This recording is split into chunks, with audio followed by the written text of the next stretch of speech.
Dito na yung fish section nila. Mamili tayo ng isda.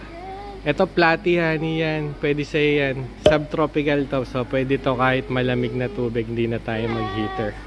Oo. Bawal mag-heater. Magastos daw kasi sa kuryente kaya huwag na mag-heater.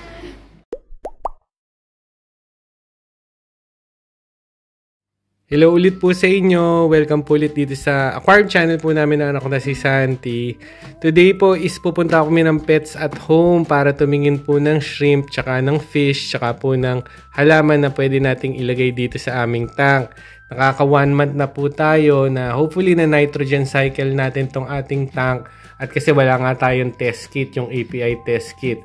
Ang ginawa ko lang po is tuloy-tuloy lang po ako nag-ghost feed dito sa ating tank. Tsaka naglagay din po ako ng bacteria in a bottle, yung API quick start. Ngayon po itong ating tank is nagkukulay talaga yung wood natin, yung drip wood natin. Kasi nagwa-water change din ako dito. At yung pagwa-water change ko dito, yung parang ginagawa ko lang sa Pilipinas. Twice a week, tapos 20% lang ng kanyang tubig. Namulat lang din ako ng dahon para parang biotope yung ating setup yan. So oak leaf po yan. At yan, mga twigs lang po na napupulot lang naman po dito sa labas.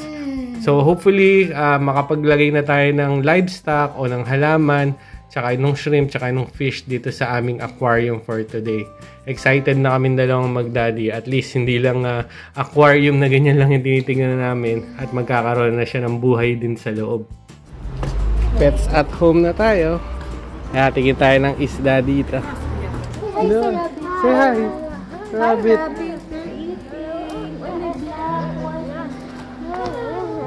Nagyaya agad doon sa fish. Dito na yung fish section nila. Mamili tayo ng isda. Ito platy honey yan. Pwede sa'yo yan. Subtropical to. So pwede to kahit malamig na tubig. Hindi na tayo mag-heater. Bawal mag-heater. Magastos daw kasi sa kuryente kaya huwag na mag-heater. Parang dito ko nakita yung shrimp. Baka doon sa likod, meron pa doon sa likod eh. Oo, yan yung Merino moss. Ito mga betta fish nila. For sure naka-heater yan kasi malamig yung tubig. Ito ang gaganda rin ang mga gurami. Ito mga tetra dito. Parang wala akong makitang shrimp, honey. Shell. Guppies. Wow. Ito, shrimp na transparent. Amano shrimp yata yan eh. Kailangan natin is Giant cherry African shrimp. Sige, tingin pa tayo ng shrimp. Ayan ang bagay doon sa aquarium mo, honey. O, neon tetra. Ayan o. Ayan o, neon tetra. Oo nga. Pang biotope. Ito ba, blue dito daw? Wala naman saan. Magtatanong tayo. Tatanong tayo. Ito ang laki. Ba't ang laki niya? Ano? Ay, yan. Corridoras, honey. Ganda. Ayan o. Corridoras niya. Oo. Dapat yan, group of 3 to 5. Or 5. Pinakamaganda ng 5. 3, 4, 10. Ang dami, no? Ang gaganda ng fish nila dito. Ito, rami nose, oh. Ang gaganda, oh. Schooling fish. Meron ding plant. Nasaan yung nahanap natin? Shrimp? Yan ang ginaya. What you call this? As long as they are healthy. Yes, yeah. That's Well, the... if they're not healthy, they're in here. Yeah, for sure. Yeah. Yan, bumili kami ng Java Fern. Tapos platy, tatlo. It's just up here now. I've put it on the... Okay, this is the Java Fern. Yeah. Yan. Ito na yung magiging plant natin. Nakauwi na po tayo. At ito yung nabili nating Java Fern. Nakalagay na siya sa wood. Nakadikit na siya. Kaya ilalagay na lang natin directly dun sa ating fish tank. Yung ating tatlong platy lang muna yung binili natin. Wala kasi tayong mabiling ibang isda. Kailangan cold water fish. Ito, ina-acclimate ko. Hindi ko siya ma-drip system kasi wala akong hose eh. So, ganyan ko lang siya i-acclimate. Anyways, aalis pa naman kami dahil dadali namin sa park si Santi. At kasi off ng mami niya, tapos susunod na naman, night na naman bukas. Kaya we see to it lang talaga mailabas naming si Santi. Ayun, nakaupo lang doon. Inuwi lang muna namin yung aming fish. Bago kami pumunta ng park, dumaan muna kami dito sa, ano tawag dito, honey? Para siyang park din, ayan. At parang burol, Chocolate Hills. Di pa kasi kami nakapunta ni Santi din dito. Tsaka baka makakuha kami ng acorn na ilalagay din namin dun sa kanyang aquarium. So tingin-tingin tayo dito. Yan. Marami pa talagang forested area dito. And then also makakakita tayo dito mga wildlife, rabbit. Dito pa rin yan eh. Tsaka mga squirrel. Dami, nagtatakbuhan lang. Dito sa Huntingdon, compared talaga sa ibang place na malapit dito, Cambridge, Peterborough, malamig pa talaga dito. Yan. Marami pa siyang ganitong places. Ayan siya oh. Ganda ng view niya from the top. Kasi ito parang sulo oh. King of the North. Ayun, may nakalagay dun, honey oh. Ano kaya nakalagay dyan? Pwede tayong umupo dito. Yan. Ito, tignan natin kung ano yung nakalagay dito. Huntingdon Castle Hill. So ito, historical pala itong lugar na to. Na meron palang ganitong village para dito dati. Yan o. Kaya pala, talagang parang park lang siya. Yan, pwede tayo magpahinga muna din dito. Pero doon sa pinaka-park na pupuntahan natin, doon yung nalalagay may playground ni Santi. Ayun yung dalawa, namumulot ng acorn. Eto, nakakita na ako. Yan dito. Pwedeng ilagay, oops, nahulog. Pwede ito ilagay sa aquarium, pampatanin. Kasi syempre, wala naman tayong katalpa leaves, di ba? Ayan, ang ganda. Maganda ng form nitong nakuha mo. Oo, malaki. Mas marami noon, sabi ni Sunshine, kasi summer, no? Tsaka mainit. Ngayon kasi napakalamig pa rin eh. Malamig na summer natin ngayon. Hala mo naman, tagal ko na dito eh, no? Ayan. Tapos may mga bulaklak siya, ayan, no? Ayan. Meron siya. Tapos yan. Tapos may nakatambay din. Dami na. Tama na yan, 4. Okay na yan. Pagka Christmas, punta tayo dito. Pan-decorate. Papunta na kami doon sa park. May mga rabbit to, ang lalaki. Wild lang yan, ayan o. Sana makita lang sa video. Ayun, tumatakbo. Ayun sila. Tapos nagtatago lang yan dyan sa forest. Kasi forested talaga siya, ayun o. Dalawang mataba. Ayun o, kumakain sila o. Ayun, jumping. Rabbit, hop hop. Hop hop hop, rabbit. Nagtago na. Ang dami pa nandun, oh. Are you tired? Are you tired? Medyo napagod na yung alaga ako. Napadaan muna kami dito sa Starbucks. Gusto mong minom ng kape ng mami niya. At dito lang naman katabi nitong Sainsbury. Ito yung isa sa mga grocery dito. Sa katabi lang nito, yun na yung park. So pwede kaming magkwentuhan ng mami niya doon. Tapos hayaan lang namin si Santi maglaro sa park. Nag-grocery kami. Konti lang. Mamaya kasi magpuputserong baboy ako. May pork and beans ako doon. Kulang lang ako ng pechay tsaka tomato sauce.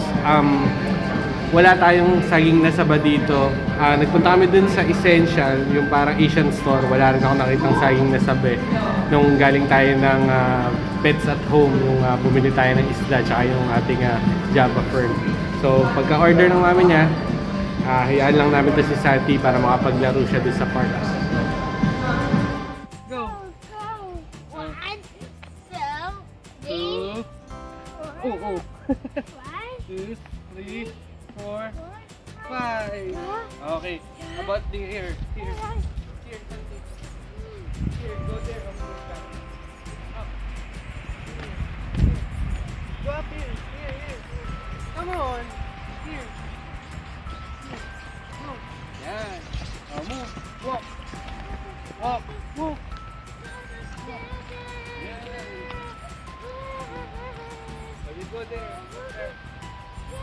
There. Finish it. Go up. Yan. Walk.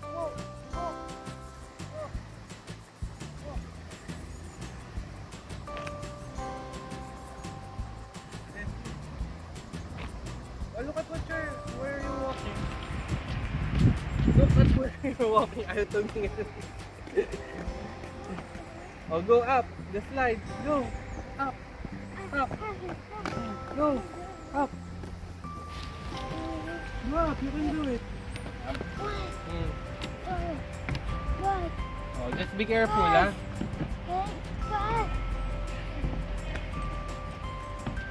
Just be careful. Hold the rope. Hold the rope. Hold the rope. Hold the rope. Hold on to the rope. Yes. Okay, good job. Okay, good job. Go to the slide. Okay.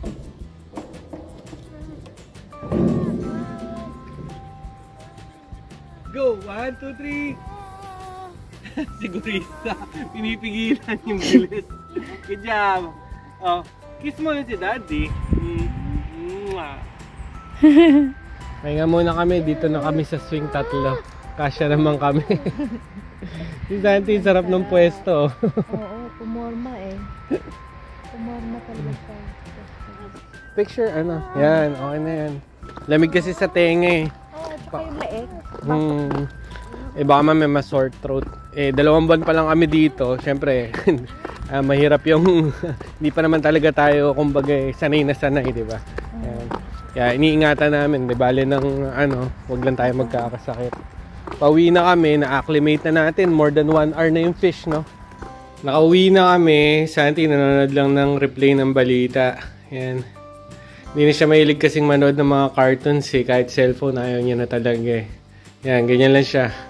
Ayan, medyo napagod dyan. Tapos magluluto ako ngayon. Mami niya, ayan, mamamalaan siya ng uniform niya. Yan, umandar na naman yung washing machine namin. Magpapalit din kaming kortina. Yan. Medyo maalikabok na yung kortina. Yan, may dito yung washing machine. Tapos ito yung popochero ko na merong pork and beans yan. Tapos ito, tomato paste nila to. Ganito. Tapos pechay natin ito. Tapos meron pa akong natira dito. Ayan pa siya. Tapos meron akong bell pepper dito. Parang masarap lagyan din. Tapos ito yung gulay natin. Ito. Tapos may patatas pa nga pala tayo doon. Lalagyan ko na rin ng patatas at konting carrot. So, parang halo-halo lang naman din, di ba? Tapos, yan. Unahin ko lang gawin, magluto para yun na yung dinner namin. Ngayon, i-release na natin yung ating mga isda. Ang gagawin ko, dahan-dahan ko pa rin lalagyan ng tubig yung loob kasi nga, yung parameters ng tubig natin, kakaiba doon sa parameters ng tubig doon sa pets at home. Kaya dahan-dahan ko lang na i-introduce ng ating tubig kasi may talent yung tubig natin na to. Ito yung fish food na sabi niya sa akin, okay daw itong ganito, I love fish. Ito yung pinakamura. Meron pang maraming brand dito, Tetra, Aquarian, mga ganun. Dami nilang brand dito ng mga fish food.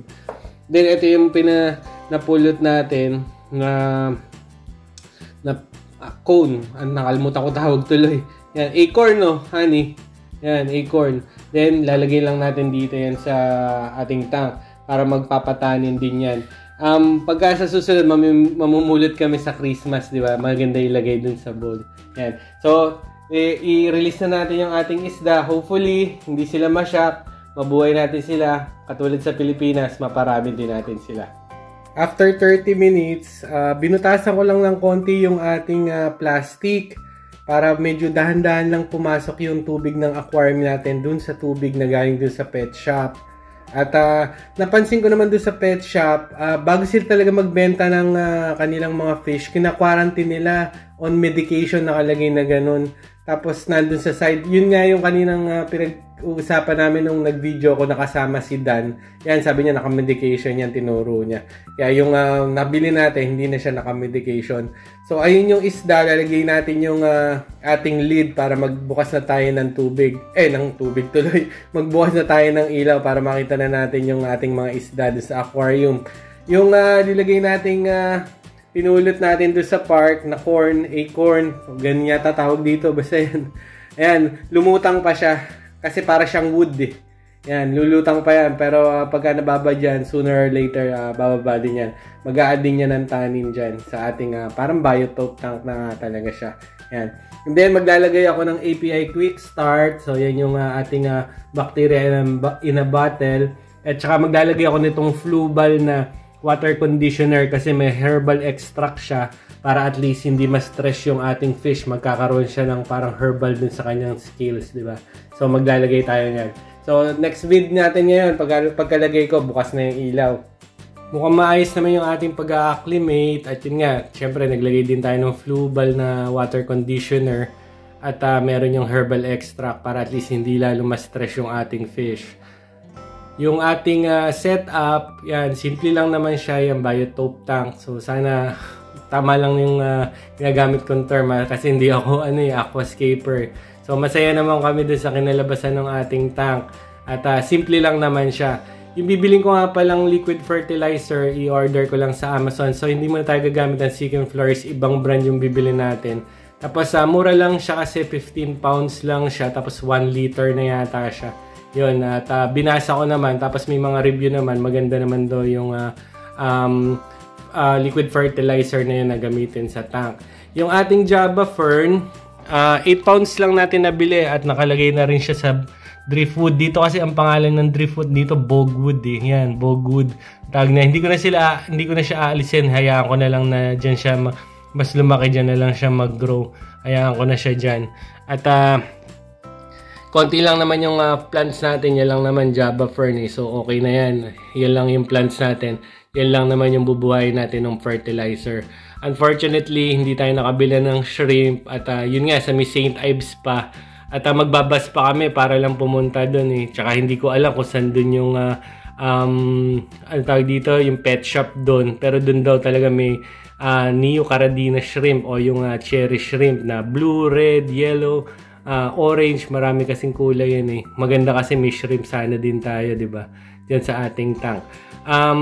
Titingin din ako online. Baka pwede tayo makabili lang din online. At meron dito yung Etsy tsaka yung eBay. At ibablog ko na lang sa inyo, pakita ko sa inyo if makabili tayo ng ating shrimp. Yan.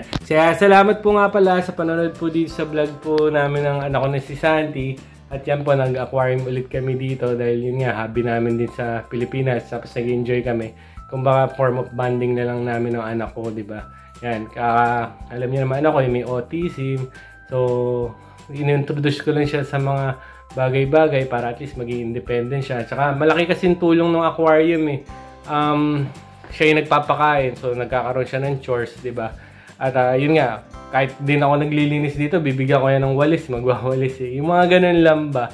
Yun, yung pagka dinadala namin din siya sa park pagka hindi busy yung mami niya. Bukas night duty nga yung mami niya, pero magpa-park pa rin kami, sabay-sabay kami lalabas. Kaya lang mami niya, on the way going to hospital kami, babalik lang kami dun sa park. Yan. So, salamat nga po pala sa panonood po sa vlog channel at keep safe po tayo dyan sa Pilipinas. Hanggang sa next vlog na lang po.